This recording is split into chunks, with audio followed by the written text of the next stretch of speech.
Uganda's economy has grown from a $6 billion GDP 30 years ago to a $60 billion GDP. So there's been significant growth. We cannot deny that. However, we still lag behind in terms of how much we are investing in certain key sectors. You cannot blame anyone. It is what you have to work with. That's the national budget. And you can only cut a coat according to your piece of cloth. Absolutely. So in light of that, then, how do we then keep kids in school? Let me give you another statistic. In 2024, the Monitor ran a report. In 2012, about 1.9 million children enrolled in primary one. Of course, you know our education system from primary one to senior 6 is about 13 years, right? The children who enrolled in 2012, that about 1.9 million, they were sitting senior 6 exams in 2000. They were going to sit their senior 6 exams in 2024. So think 1.9 million and think senior 6 2024. I want to ask you, take a guess, how many do you think that senior 6? Well, our dropout rates are so high, you may find that we even less than 1 million. I'm sad to inform you that hardly 200,000 of those kids made it senior 6. So 1.9 started primary one, about 190,000 actually start senior 6. The drop-off rate is more than 90%, almost 90%, right? Which shows you, and there are many factors, of course, in between, but one of the key ones is around finance. Because previously the biggest factor 3-4 decades back was war. Okay. Insecurity. But now we cannot talk about insecurity. Of course. Not even in northern Uganda. Yes. And that's one of the biggest things that this government has done. I mean, peace and security, you cannot fault them on that. And that's why we've seen significant growth. But certainly we are still on a path where we need a lot of partnership. So when we talk about education financing, I'm bringing it in that context, that there's a huge rate that is dropping off. Yes. Now, I also want to emphasize one point. Education is not just for the sake of keeping children in school. You also want to talk about quality education, right? You need to talk about quality education. Because you see, human resource development is one of the critical factors for any national development. Right? If you have good quality human resource, you will have very good, human capital. You will have very good people who can make decisions in government or other places. You'll have a very good workforce that can actually be employable. You'll have a very creative mind, etc. So that's why quality education is important, which then means that you have to look for other interventions to deal with this dropout rate.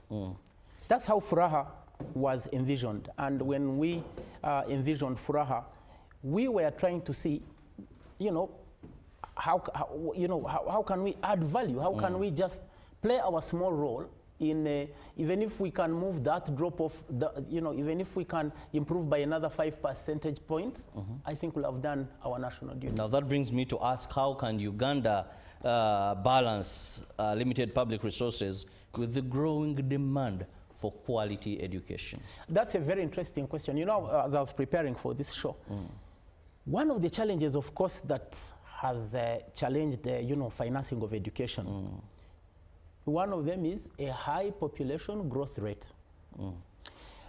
And so we find ourselves in a situation where the government coffers can hardly match the growth rates of population, especially in areas of infrastructure development, especially in, of course, kids who are coming to school, etc. So they are not matching at the same rate. And the good thing is there's a good path to growth of the economy. Again, last night the Deputy Governor of Bank of Uganda, and of course it's public information from the National Planning Authority, that Uganda desires to grow to a $500 billion economy in the next 15 years. I'm a firm believer in disruptive growth. What is that? Disruptive growth is you do not want to look at incremental growth in small bits. Disruptive means you want to go big or go bust. The tenfold strategy. Correct. Okay, that is really going to be disruptive. And do I believe it? Yes, because you have sectors like tourism, which is growing very fast. You have sectors like, of course, the oil industry is coming along. And those sectors are going to add a significant chunk. Now, as the national coffers grow, as we get more income, I expect that allocation to education will also grow. In the meantime, but it will never be sufficient enough, right? Given the population growth. Correct. But also, I also want to highlight this, that even in developed economies, we've also had private sector intervening in education. Did you know that, for example, in the US, one of the biggest challenges is college loans? It's the biggest thing, education loans for college. People leave universities with huge debt. So private sector financing has always been part of the education system, and it's not going to go away. So to answer your question, I see it in two parts. One, government is definitely doing a great job in terms of putting in place sources of income to grow that sector, which will mean that we'll have increased allocation. But I also see the need of the private sector playing our role in supplementing what government is doing. That's what I see, and I think you know, with the limited resources, I expect the private sector to also take a lead. And by the way, it's also a good area for investment. It's one area that we should also be proud that we can actually invest in. And now how is FRAHA doing this? So what we've done at FRAHA is we've built technology. I am a digital enthusiast by background, with a significant number of years of using digital to transform lifestyles. In the education space, what we have built is a technology platform that sits at the center of an ecosystem that we have built around it. So what does that mean? We've built technology that brings together multiple players to participate in financing a child to stay in school. For example, we've gone and spoken to the telcos, MTN and Airtel, and said, can you please be part of this ecosystem? Why? Because it helps us access customer data to use in credit modeling and make sure, you know, we can help customers build credit models. It also helps us make sure we actually move this money to schools. In FRAHA, once we get financing for the parent, we actually send the money directly to school. The second part of the ecosystem is we've brought financial institutions on board. So banks on the other side have been brought on board to actually provide the money which is lent to the parents, right? The third part is we've plugged into the schools because we want to make sure the schools receive the money in real time as soon as financing has been provided. So we've built an ecosystem, and FRAHA sits as a wonderful technology that orchestrates all this. The customer is able to get into a platform and express their need for financing. We will credit score them. And once we feel comfortable that they can access the financing, we send the money directly to school. At FRAHA, we believe in something we call purpose-driven financing. Oh, now you've touched where many people are excited. I see my camera person, Brother Atoro, so eagerly listening when you talk about sending money to school. Directly. So why is the source of this money? Clarify more. And how is the paying going to be done? So banks provide the money, which is lent out to the parents. So FRAHA doesn't do the lending. All I've said is we've used our ingenuity to build technology that gives comfort to multiple players in this ecosystem for parents to access financing. That is the genius we've put around this, right? We've given the comfort to the banks that you're actually lending money to a child to keep in school, and here are the parameters. However, we underwrite the parent, okay? And this is a very important part because, and for the banks that are out there, I think we have a moral obligation to keep children in school. The one thing we tell them is in the strategic development goals of the UN, everyone has a role to play. Education is SDG number 4. You know, if you keep a child in school, you are building capacity for that country. And so it's the list that financial institutions or any other players can actually you know, add value to. But to be fair to some of the financial institutions, they were possibly not in a good space, or were possibly not with the right technologies to enable them to do that. So the banks provide the financing for the money which we use for financing these student loans. Any parent across the country can access the platform. You know, as long as and we are focusing largely on primary and secondary school education, because as we discussed earlier, that's where the huge drop-off is happening. If we can move the needle in that space, we strongly believe that we'll have done our national duty as a private player. Well, allow me now to go for a short break. At that, when we continue, I still have my guests in studios. And of course, we are still discussing education financing. Someone told me that, you know, Robert, you call everyone school fees and school fees. And he was asking, but you people, this is something you always know. But how come during that time, business is at a standstill? Some mothers are almost running crazy. The men, majority have already gone crazy. Everything is school fees. We even have what we call the school fees week. And some add on. There's another time they use headmaster ngumikirizako. You try meaning headmaster, be patient with me. So Fraka comes in here with that technology that can ease, that can act as a connector so that you know how best and how to do things right. Let's return shortly.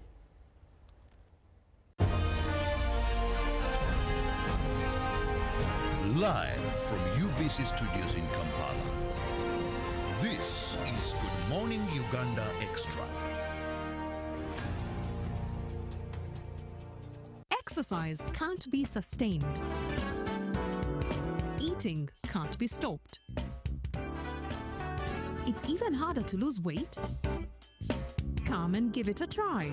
Genshikang L-carnitine chromium capsules, plant extract, scientific ratio, take 3 capsules each time. The active ingredient accelerates fat burning,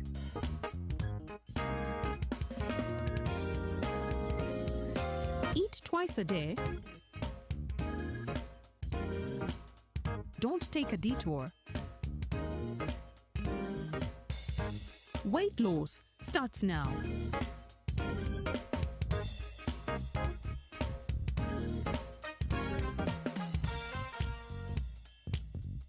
Genshikang L-carnitine with chromium capsules helps you stay in shape.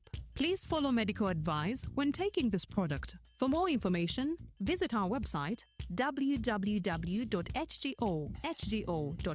or call 0800 335555. My question is, what is the difference between rental tax and income tax?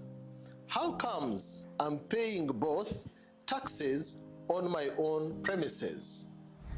If you want to have a tin, but you are not making any income from your business, you should take on the obligation to continue filing your nil return. Commissioner General, to invest in taxation, when people understand taxes and they know the importance of taxes and they know the fair assessment of these taxes they're supposed to pay, I think everybody will embrace taxation. As banning groupage cargo, clearance protects small traders who cannot afford to import full container loads individually and rely on consolidation to remain competitive. Cargo to come in groupage is consolidation, it's legitimate, and we can't ban it. What we have banned, or what we have stopped, is the use of container leaders. Now, Fiona, the good news I have for you is that among the new tax proposals, Now, you can get direct answers. Send your tax-related questions via WhatsApp or SMS to 0790-141-887, and the Commissioner General of URA, John Musinguzi, will personally address them. Tune in to UBC News Tonight every Monday and Wednesday for expert insights and clear explanations. Buza Commissioner. Live from UBC Studios in Kampala, this is Good Morning Uganda Extra.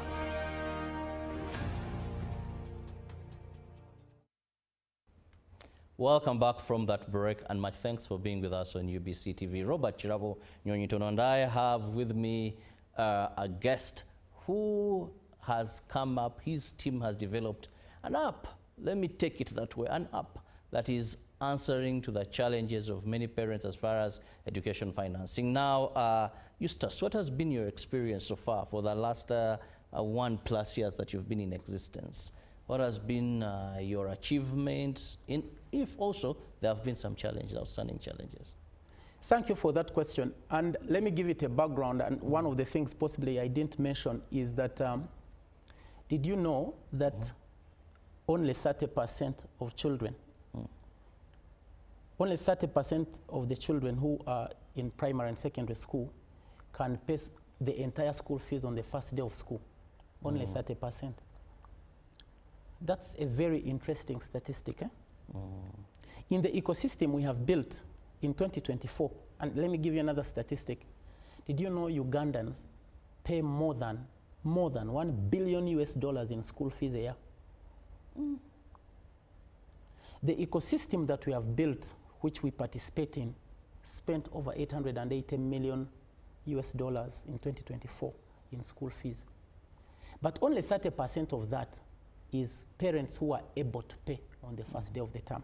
And that was also part of the reason why we came in.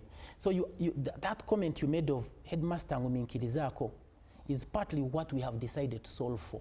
If you get into a Furaha platform and we are able to finance the child, you are able to make those installment payments without necessarily, mfunye hiyo mitwali etano, and then I want to drive to Nabingo, the cost of driving there is even more than 50K. You are able to go into the platform. I'm very proud to let Ugandans know, first of all, I want to thank everyone who has used the Furaha platform. I want to thank you so much for using the platform. We have so far been able to help more than 20,000 children stay in school. That's a huge milestone. We celebrated that last week. We have been able to help parents access close to 11 billion Uganda shillings in financing. And Furaha financing alone has found its way in more than 5,000 schools across the country. So it's something that is catching up, and I really would advise anyone out there, go to your smartphone, download Furaha app, and follow the prompts as long as you have your national ID and you have a student number. You are able to go through both. It doesn't matter whether you're on MTN or Airtel. You are able to go in. However, for MTN customers, if you are familiar with USSD, you can dial *165 *80#, select option number 5. You'll find the school fees loan, and you follow the prompts. But I think the key thing is, what have we been able to achieve? Those are some of the high-level statistics we've been able to achieve, and we still look for other, multiple partners who can come in and actually facilitate the whole play. So that has been the bigger piece which we have celebrated. The challenges have been there. One of the biggest challenges, and it's related to financial literacy, and let me mention it here. One of the key challenges is we've had so many people applying for the financing, but have had bad record in the past. Let me mention it here. And last night, again, we are speaking to fellow Ugandans, so it's very important to be very open with us. It's very important to build a good credit history. Very important. We have credit bureaus in this country, CRB. So everyone's record, whoever has had credit before, is kept within the CRB. So I would really, really encourage Ugandans, for the sake of your children, for the sake of educating our population, if you are out there and you've taken credit from somewhere, please make an effort to pay it back. If you have had challenges and you paid it later, please go to your bank and clear up your record with the CRB. Because one of the things we find a lot, one of the challenges is a significant number of people applying, and unfortunately we are possibly not going to access them credit because of their poor record, especially on the credit bureau. That to me is one of the things that I see a lot, and I would really encourage Ugandans to focus and get that done. Otherwise, you know, it's been a complement of awareness and you know, our partners are driving that. What is really critical for us is to get schools also to promote the use case. Because as I've said, only 30% of parents are able to pay at the start of the term, which means the school now has to go and look for working capital.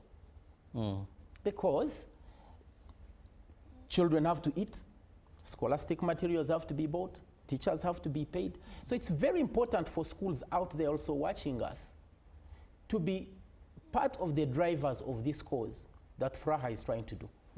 Encouraging your parents, whoever is coming for headmaster Muminkirizako, is it possible for you to ask them, have you tried, you know, FRAHA, and you see whether they can assist you? We do have a lot of backing from our banking partners to make sure we can drive the cause. So I really call upon schools. In fact, that's the other challenge that I needed to mention here. I really call upon schools to be the raving fans, to be the drivers of the FRAHA financing model, so that at least even if we can improve your collection of school fees from 30% to 40%, we strongly believe we'll have done our duty. And you minimize the cost of borrowing for working capital, because it's a huge challenge. I think we've had a good start. I think as we move, this is going to grow. As I've said, you know, 7% of the national budget cannot meet the entire need of the education sector. So private players have to come in and find, you know, new ways of facilitating our children to stay in school. Now, you talked of partners in your submission, and we know much of our education still depends on international funding or development partners. So how can we effectively fund our education without these partners? Is it possible? Is it a reality?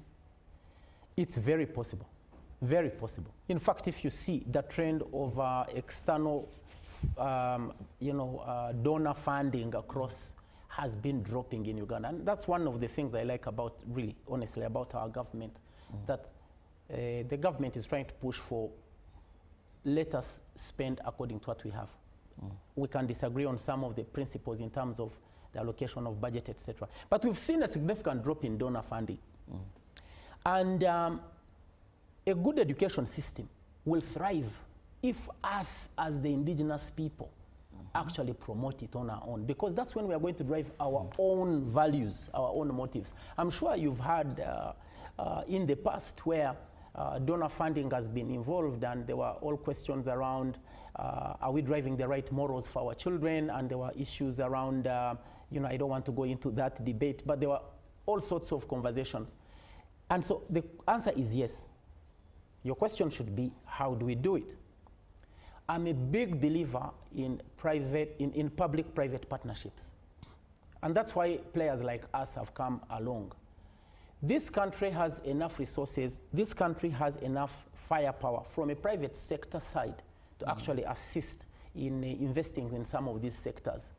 And so when I talk about partners, the partners I'm talking about are actually local partners. As I've said, you know, we have local banks providing balance sheet.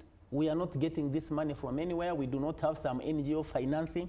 It is actually money from banks in Uganda saying we would like to participate. In fact, right now, we have 4 banks which are on the platform. We have another 4 which are undergoing a process of getting onto the platform. So in the next 3 months or so, you know, almost 8 banks in Uganda will be participating in supporting education. So I believe that where the government pushes, private sector can find an opportunity, and for all you know, we can solve this problem indigenously. I'm not a big fan of donor funds. I believe it makes us all lazy and makes it non-productive for all of us. Now, we're in the era of digital learning, and you said you're so much into technology. What investments can we make in this direction that maybe later can also help in financing? That's a very intelligent question, and I was hoping you'd ask that question. You know, the landscape in education is also changing. So this is not just about education financing. The landscape in education, because of a digital age, is also changing. It's changing in terms of how we consume information. It's changing in how we deliver a curriculum. It is changing in terms of how we use, on how we access tools to use in education. It is changing in terms of the output of the student that comes out of university or whatever level. A big shout out to the Ministry of Education that has been changing the curriculum from just being instruction-led to actually being practical. It's still evolving, but I really like that pragmatic thinking. What we now need to invest in is in definitely technology-based education, where we can start customizing. Now we are going to start customizing curriculums, customizing education depending on the need, depending on the sector. For example, if a child sees a future in mechanical engineering, why can't we move them in that direction without going to study history? And someone can argue with me and say, you know, you need broader knowledge and things like that. But I think we need now targeted education, and investment in technology will help us with that. The second thing, it's going to be investing in the delivery of the curriculum. For example, do we still need physical infrastructure of buildings to deliver education? Digital platforms are available where a curriculum can be delivered end to end and enable young people study and start getting into employment a bit quicker. So it's also going to help us cut our cost in infrastructure growth and infrastructure investment. The third thing, in my opinion, is it's going to also challenge, especially in who delivers the education. You know, now we are in the age of agentic AI and generative AI. So it's going to really put a lot of pressure on teachers, for example, right? The way they prepare for material and how an AI teacher can actually curate material for me. So it will also help us reshape the way we deliver the material, how teachers think, how parents access and students access. I think if we start investing in those areas and start challenging ourselves, it will be much better. And what it's going to drive is going to drive early stage innovation. Early stage innovation, which will translate in disruptive growth, which I talked about, in all sectors across board. You know, you are going to see increased innovation in our country as long as we invest in some of these disruptive technological tools. You are going to see a lot of early stage employment. It's what I'm predicting. You're going to see early stage employment because entrepreneurship is going to grow. People are going to do things a bit differently. But you're also going to see a bit of depression. You know, I don't want to use that word depression, but you're going to see a bit of pressure on the traditional things. And that can also be a bit of a challenge, right? Traditional things, for example, as I said, do we need physical infrastructure? Do we need, if I'm going to set up a school, can I set up an online school? It's possible, right? Do I need to really go and put a huge building, build it over 5 acres and spend so much money, right? So we are going to start seeing how can we be more efficient in resource allocation and still get a fantastic outcome. I see some of these, they are futuristic, but they are certainly going to happen.